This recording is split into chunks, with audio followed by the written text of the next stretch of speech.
Vous entendez de plus en plus parler dans l'actualité de coopératives, d'entreprises qui ont du sens. Oui, c'est vrai. Mais savez-vous vraiment de quoi il s'agit? Je connais les coopératives qui rassemblent les agriculteurs et on entend parler des coopératives de salariés.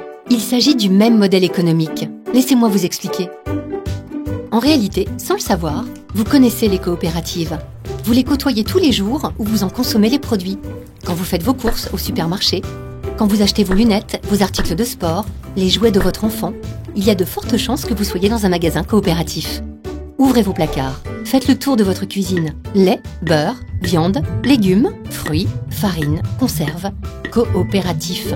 Et plus de 20 millions de Français sont sociétaires d'une banque coopérative. Ok, mais concrètement, c'est quoi une coopérative?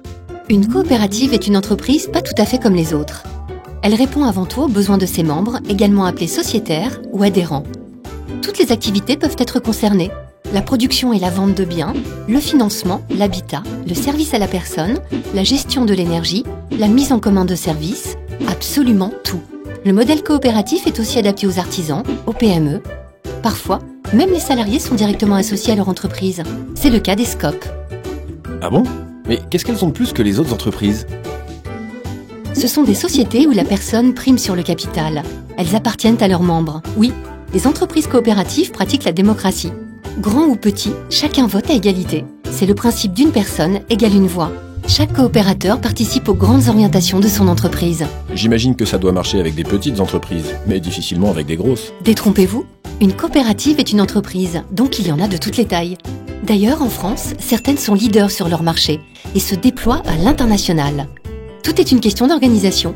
La démocratie s'organise à tous les échelons. La coopérative place toujours le sociétaire au cœur de sa stratégie. C'est assez original comme idée.